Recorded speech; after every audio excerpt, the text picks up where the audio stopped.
Salut les snipers, c'est Alex et dans cette vidéo je vais vous montrer comment faire du profit avec un seul indicateur. Si vous me suivez un peu sur ma chaîne, c'est une vidéo que j'avais déjà faite cet été, mais suite à la question de Romain, eh bien je vous la refais pour vous expliquer en profondeur et un peu plus précisément les tenants et les aboutissants à propos de cet indicateur. C'est un indicateur qui s'appelle RVZ, mais de toute manière, on va passer plus tard directement sur mon ordinateur et je vais vous montrer comment trader en day trading, en swing trading aussi. Je vais vous expliquer pourquoi les indicateurs doivent être simplement des confirmations de plus et comment faire son analyse avec des indicateurs plus précisément. La grande difficulté que l'on rencontre sur les marchés financiers, ça va être de voir où le prix se retourne. C'est vraiment le nerf de la guerre. Savoir quand le prix se retourne, c'est s'assurer des profits futurs. Et cet indicateur va nous aider à déterminer les rebonds, mais aussi les cassures des supports et des résistances. Le grand problème également, c'est de bien tracer ces supports et ces résistances. Est-ce que nos supports sont fiables? Est-ce qu'ils sont solides? Et cet indicateur, vous allez voir, va nous mâcher un peu le travail. Donc disons que c'est une mise à jour de la vidéo que j'avais faite cet été. Donc suite au message de Romain, je vous fais cette vidéo. N'hésitez pas si vous avez des questions ou commentaires à me poser. Je lis tous vos commentaires et j'y réponds dès que je peux. Vous allez voir que dans cette vidéo, cet indicateur enlève tous les problèmes que l'on peut rencontrer sur les marchés financiers. Ça va être de tracer ses supports et ses résistances, de voir les rebonds et les cassures et surtout de ne pas se tromper dans la prise de position. Vous allez voir que ça va être très efficace et que cet indicateur va nous aider à sniper les marchés. Let's go. Ok les snipers, on se retrouve directement sur ma session de trading. Donc je suis sur la plateforme TradingView que vous devez connaître, qui est gratuite. Je vous invite à vous créer un compte. Alors vous voyez que mon graphique il est déjà ici bien préconfiguré. Ce que j'ai fait, c'est simple. En réalité, je me suis mis avec les Ain Kanashi. Les Ain Kanashi, ça vous permet d'éviter les bruits de marché et ça vous permet une lecture plus claire du marché. Donc vous, ici, vous avez les bougies classiques et nous, on va tout simplement switcher en Ain Kanashi. Donc ça, c'est la première étape. La deuxième étape, vous allez dans les indicateurs et vous tapez RVZ et vous allez trouver ici l'indicateur qui est complètement gratuit. Une fois que vous avez cliqué, ça vous le met directement sur votre graphique et c'est là où on va pouvoir commencer à décrypter cet indicateur. Cet indicateur, il est très simple, comme vous pouvez le voir, il y a des supports et résistances majeurs et des supports et des résistances mineures, tout simplement. Les majeurs sont les zones que vous voyez en haut, en bas, en violet et en bleu. Ça, c'est les résistances majeures que l'indicateur calcule directement. Et ensuite, vous avez les résistances mineures qui sont en rouge et en vert. Vous avez d'autres petites résistances ici qui sont les plus hauts et les plus bas de la journée, de la session actuelle. C'est-à-dire que ici, vous avez la résistance actuelle et le support actuel. Ça, honnêtement, on n'en a pas besoin, mais ça peut vous aider à améliorer votre visibilité. Et donc, je vais vous montrer dans cette vidéo comment on va faire pour placer position en day trading. Alors, déjà, il faut comprendre qu'un indicateur indique et qu'il ne doit pas vous enlever votre analyse derrière. Pourquoi je dis ça? Parce que vous allez voir que le repérage des supports et des résistances est lié à votre capacité à tracer vos supports et vos résistances. Donc là, je suis en H1, donc je vais pas tarder à me positionner. Si d'abord je regarde sur les time frames supérieurs la tendance de fond, là je vois qu'elle est baissière et qu'ici ça doit être sans doute du range via ma tendance qui est baissière. On le confirmera plus tard quand on regardera en H4. Mais ici, qu'est-ce que je vois? Déjà ici, je vois que le prix descend, mais je vois certaines choses. Ici, je vois qu'il y a une résistance et que si je continue de tracer cette résistance, je vais changer de couleur. Si je continue de tracer cette résistance, vous voyez que le prix est venu directement se frapper sur ma résistance. Et c'est ça la puissance de cet indicateur, c'est qu'il va nous mâcher un peu le travail, mais pas complètement. C'est-à-dire que par exemple, là, je suis obligé de continuer de tracer cette résistance. Vous voyez ici, là, j'ai une autre résistance. Et vous voyez que le prix ici, il casse ce support ici. Donc là, déjà, je vais refaire. Vous voyez qu'ici, hop, j'ai une résistance. Là, directement, l'indicateur me quadrille le prix. C'est-à-dire que j'ai plus qu'à attendre qu'il pète. Ici, je peux me positionner. Mais ici, vous voyez qu'il casse directement en direct. Ici, vous voyez qu'il y a du range. D'accord? C'est-à-dire que la tendance, elle est baissière. Et ici, il y a du range. Et vous voyez que l'indicateur directement trace un support, une résistance, et vous voyez que le prix se bloque dessus ou surfe dessus. Donc nous, qu'est-ce qu'on attend? Dès qu'on voit le prix proche des supports et des résistances, on va attendre le rebond tout simplement.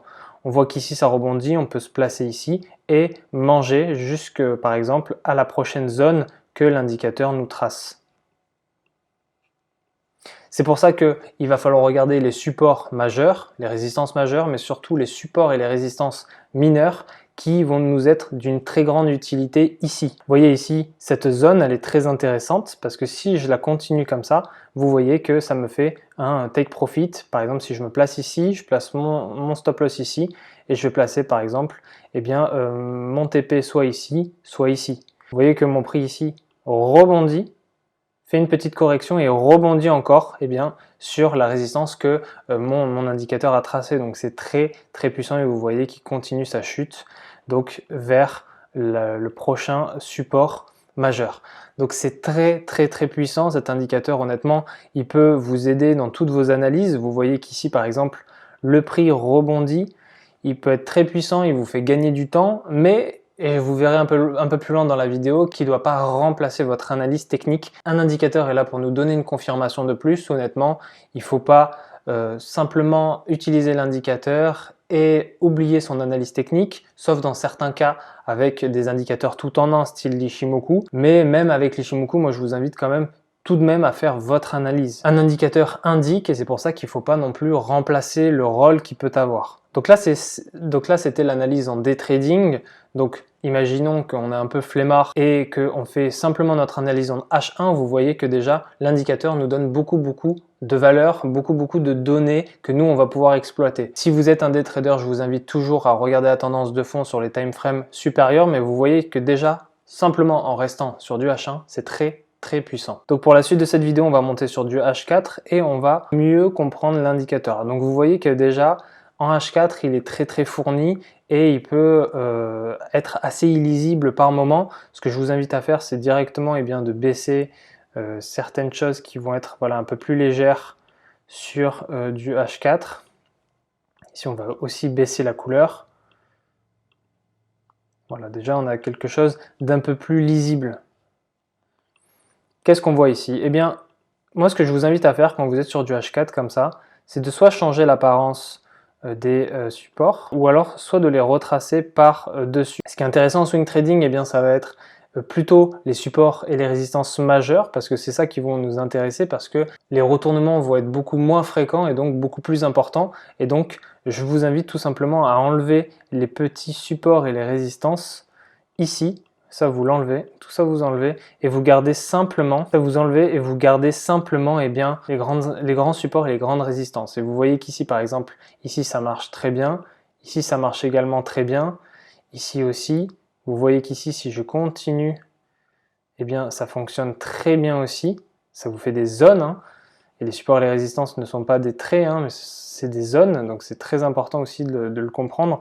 Et vous voyez que le prix frappe ici une fois, ensuite il vient rebondir et ça va être plus simple pour nous de le trader. Donc voilà les snipers pour ces deux petites analyses. Vous avez vu que l'indicateur il est très important, il est très puissant sur du H1, sur du day trading. Je vous invite toujours à faire votre analyse par côté et capter la tendance de fond sur des indicateurs plus grands style H4. Mais l'idée, c'était que cet indicateur vous mâche un peu le travail au niveau des supports et des résistances majeures. Ne pas oublier que cet indicateur et les indicateurs de manière générale doivent être une confirmation de plus et pas une substitution à l'analyse technique. Il est très important de le comprendre parce que les indicateurs ne sont pas fiables à 100%, sauf dans certains cas, et même dans certains cas, par exemple, je pense à l'Ishimoku, n'est pas fiable à 100%. C'est un indicateur unique qui nous permet de comprendre l'essentiel de la transaction avec 80-95% des données qu'ils puissent nous donner. L'Ishimoku est conçu pour ça. Ishimoku en japonais, ça veut dire d'un coup d'œil. Ça veut dire qu'il nous permet de capter tous les éléments du marché, toutes les informations qui peuvent se dessiner à l'écran. Toujours faire son analyse technique avant et prendre ensuite les indicateurs après. C'est comme ça que selon moi, on fait une bonne analyse qui va tenir dans le temps.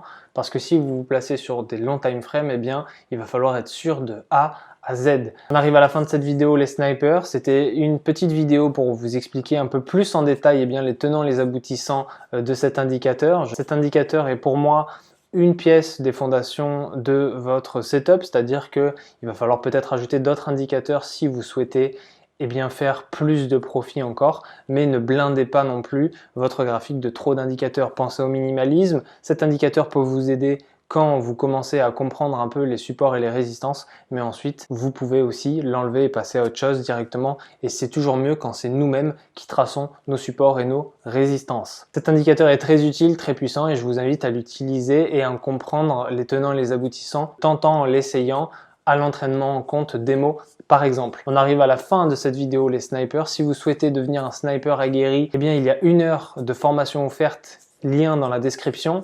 Et pour tous ceux qui sont déter, on se retrouve dans le lobby. Ciao!